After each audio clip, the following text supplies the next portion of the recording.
Yes, next. Yes, Mr. Ture, I was very inspired by your speech and your unflinching and uncompromising support for socialist principles and socialist system. My question to you is this. In your speech, you stated that the struggle for human liberation is a universal concern of all peoples, and your work is focusing, rightly so, on the liberation of African peoples. And I was wondering if you could speak to the relationship that the struggle for African liberation must play in the universal struggle for human liberation. Well, first, it's very simple, and if you take Cuba as a clear example, if you look at Cuba during the time of Batista, the Africans were on the bottom. The socialist revolution changed all that. Africans have gained more from the Cuban Revolution than other groups. And that's why people who don't understand Cuba, looking at Cuba, appears to have confusions here, but there's no question they've gained more.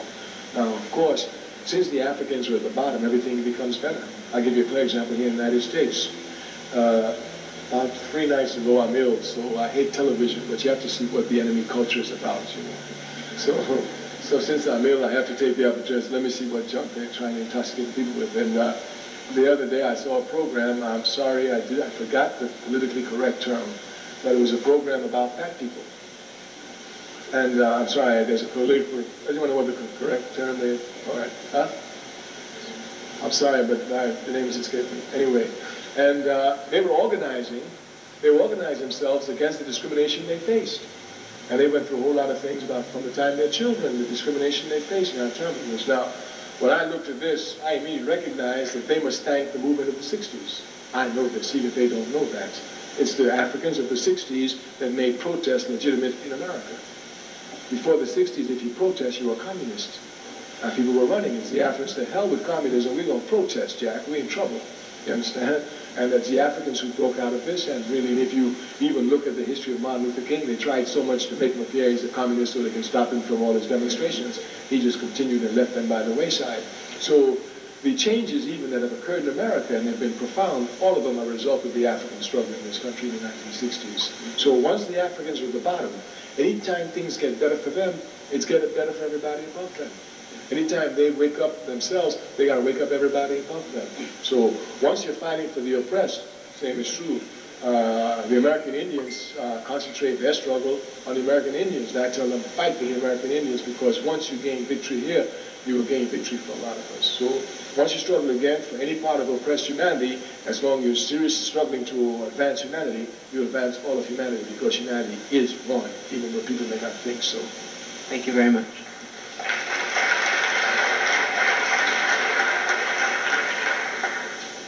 Next. Assalamu alaikum, sir. Alaikum salam. Yes, sir. My question is related to Minister Farrakhan's recent World Friendship Tour, and how you feel that tour where he visited nearly 23 countries in Africa and the Middle East. How you feel that tour will play into the unification of Africa, and in addition to that, what with the recent announcement of the congressional hearings coming up, where Minister Farrakhan will be called in to speak on what he talked about, and the propaganda and the propagandists, how he's going to work. You know, what advice can you give to us as it relates to that, and how do you see that friendship tour helping in the unification of our people? All right, at the same time, we'd like to thank the FOI for coming here at our service.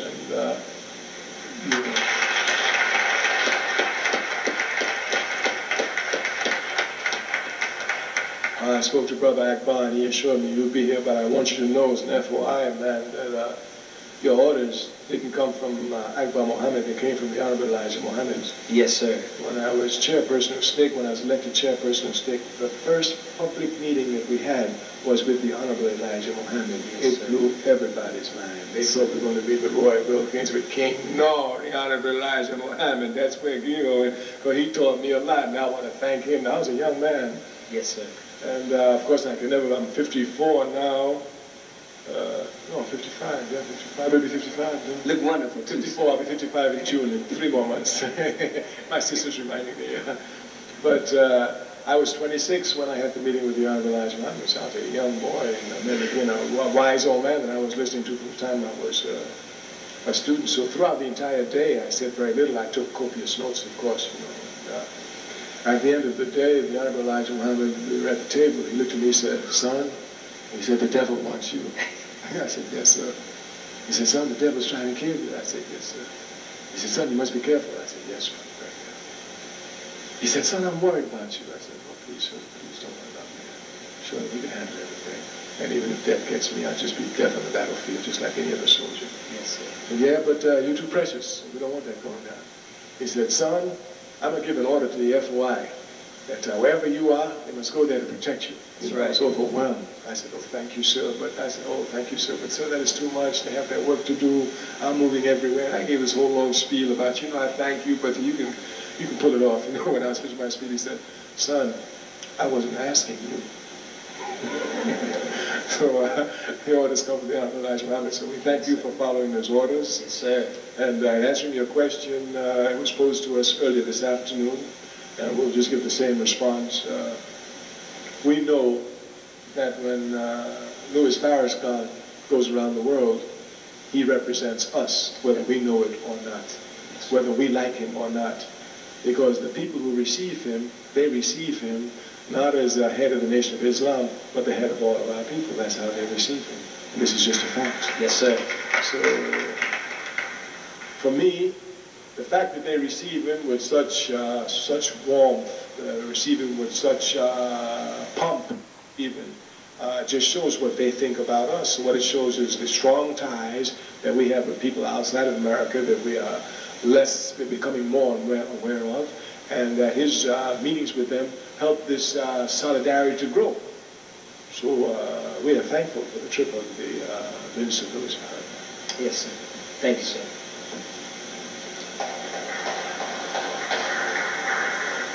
Brother Ture, welcome. I'm from Guyana, South America. I'm your neighbor, and I'm here in Cleveland. I am worried about the state of black youth in America because I work with youth every day. My problem is that there's an old saying in this country, if you don't know where you're coming from, how would you know where you're going? But I got a problem. The slaves brought that statement here. Right. But if the teachers of the children don't know where they're coming from, how can they know where the children is going? So I got a problem with that. Help me. I can only help you. I can only help you if you help me. Gotcha. Organization. There's no organization given clear political education. For example, if you go to the Nation of Islam, if you become a member, they will give you a certain amount of political education. When a brother in the Nation of Islam in California responds to a question, he will say the same thing a sister in the Nation of Islam will answer in New York, even though they will use different words. So we must be able to have organizations which will teach these teachers where they came from, so they can impart this knowledge to the youth. Well, so we have those organizations, then there's nothing we can do except to accept it and fight it out on an individual basis, as you're doing, which I'm certain is heroic and certainly should be applauded. But it's organizations. It's the only answer. Next. Yes. My name is Watran. I was born in Cambodia, of course, a communist country. In where? Cambodia. Oh, yes. Raised in Vietnam. Prince Sihanouk is still, yes, Prince Sihanouk is head of Cambodia, yes. Pardon me? Prince Sihanouk. Yes. And what happened with his half-brother there? He was supposed to have a trial some months ago. I didn't follow that. I don't know. I'm very sorry. I've not been keeping up with the news. You're a bad Cambodian, my man. Perhaps. I'm not completely Cambodian. For a bad part. Yeah. Or maybe a bad half. All right. All right. I was raised in Vietnam, another communist country. Uh-huh. And I'm North not... or south? South. During the war? Yes. And I'm not a capitalist by any means. And seeing that, Well, in your speech, you mentioned that Africa, well, could only be liberated through communism or perhaps first socialism. And for me, I've been educated with, perhaps this is wrongly, that communism has failed, and there are many people who were murdered and atrocities or have been committed by or under the system that purports that would work for the masses. And for example, what these atrocities are in, let's say, under Stalin, Soviet Union, millions died.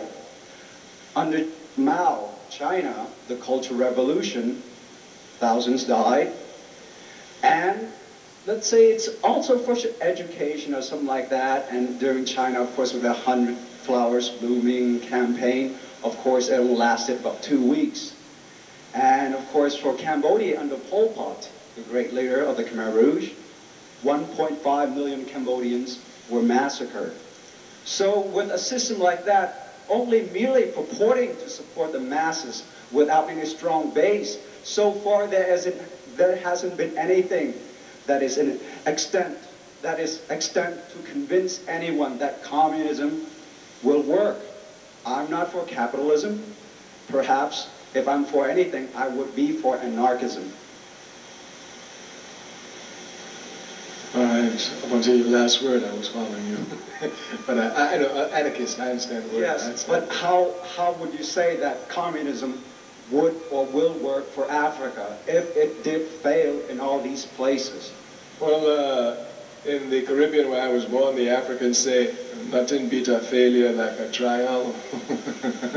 So no matter how many failures you have, you can still keep trying. That's not an issue.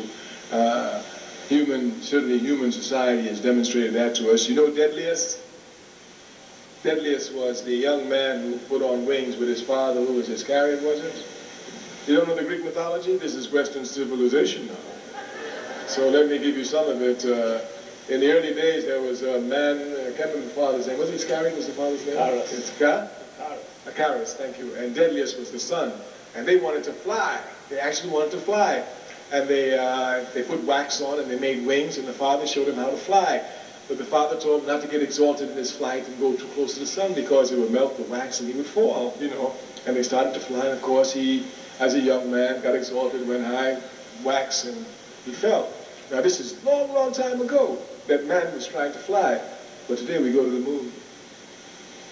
And there have been many failures since Deadliest, since the Greek times. So failures, that has no obstacle at all in my path. So to tell me that people fail makes me more determined to want to succeed. You understand my aspect of thinking here. So I put that aside. Now the aspect in which you point to the bloody suppression, there are two ways, of course, you have to look at this. Those regimes which are generally aiming towards socialism and those which call themselves socialists but are not socialists. Of course, we said in the very beginning here that you don't judge a system by its adherents. You don't judge Christianity by Christians. You don't judge socialism by those who call themselves socialists. You judge it by its principles. Stalin certainly considered a lot of purges. But Stalin's justification seems to be clear. Stalin said that he was preparing for his fight against Hitler. And if one would study seriously the tactics and strategy of Hitler, one would see that Hitler's major strategy was the use of the fifth column. You know what the fifth column is? Do you? Well, you know, in wars in the old days, you have 4 columns, north, south, east, and west. The fifth column is the column that's inside, like the Trojan horse. You know the story of the Trojan horse? They put it inside. Okay, that's the fifth column. So if you look at Hitler, when Hitler waged war against the country, he had a fifth column. He had people inside who supported the program of the Nazis. Even in France, he had this with the Vichy government. So Stalin said he had to wage purges to wipe out the fifth column. And he may be right, he may be wrong, but one thing is true. Hitler didn't find any fifth column in the Soviet Union. All he found there was bullets. And it was those bullets that brought Hitler to heel, not the bullets of the West. So Stalin, whether you judge it correctly or incorrectly, at least this point which he said was correct, Hitler found no fifth column in the Soviet Union. And when Hitler said to Stalin, give us the Jews, Stalin was the only one who replied, ain't no Jews here, Jack, just Soviet citizens, come and get them. All the other countries made deals with Hitler with their Jews. So again, if you look at the bloody repression, well, that's what the bloody repression was, but because of that bloody repression, at least Hitler fascism was destroyed. Because if Hitler had found a fifth column inside the Soviet Union and wrecked the socialist program of the Soviet Union, he probably would have dominated the world. It would have been a different picture. Of course, Hitler himself was quite bloody, but that's beside the point. I am a revolutionary, and I say and I repeat, I hate bloodshed just like anybody else, but I know the level of human evolution at this point, and unfortunately, the statement is true that, I guess Jesus Christ, peace be upon his name, said it best. What is his exact words? There shall be no redemptions of sins without the shedding of blood. So unfortunately, that slogan is still ruling human character. So telling me of bloody suppression means absolutely nothing. Mao Zedong certainly had a suppressive movement there with the Cultural Revolution. But the Cultural Revolution advanced China tremendously along the path of independence, raising its productive forces tremendously and allowing the Chinese to come into a proper area of pride and self-control and self-determination, which today is slipping every part of the way, and they have to come back to fight for it. So I would say that yes, you're correct, there was bloody repression here and there, but what we want are the results at this time in history, unfortunately, because that's where we are, human evolution. There will come a time in human evolution where we will not have to shed blood to advance society, but unfortunately, at this time, we do. So most of your statements are hooked with the bloody repression. That means absolutely nothing to me. I've seen blood in my life. I'll see a lot more, I'm sure, as I live. All I want to know, is this bloodshed advancing humanity? That's my only concern. If it is, let's go. I'm up front. Take my blood first. As long as it's not advancing humanity, then I have a problem with it. And I certainly think that there's no question that socialism advanced humanity. I think certainly that Stalin certainly did that. If for no other reason, just on the one instant I gave you, the fight to stop German fascism.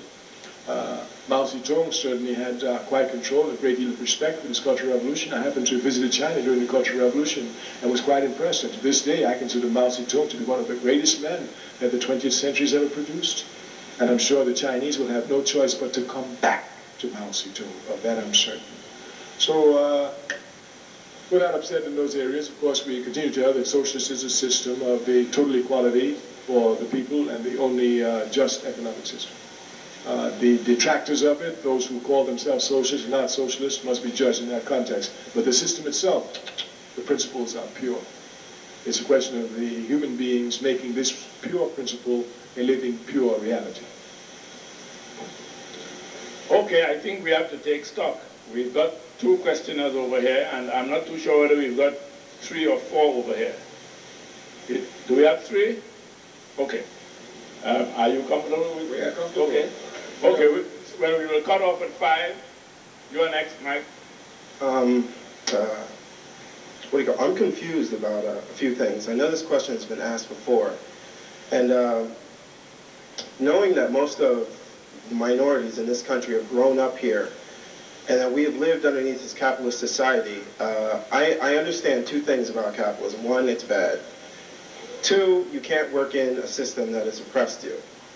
But the question I ask is, minorities that are in the intelligentsia, as you said before, living in this society, how can we give back to our people if we are living in this capitalist society which we cannot work in?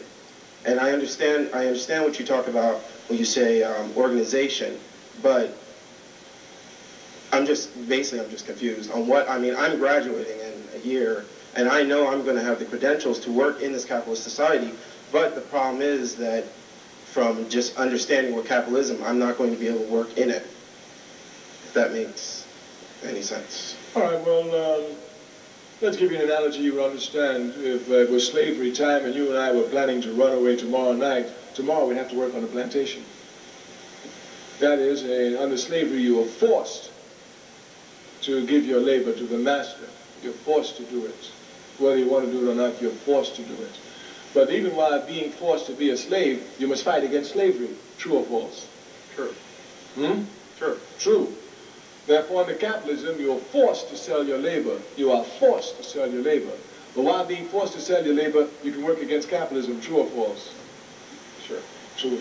So what we must do is find the means to work against it. One of the ways to do that is that, as is likely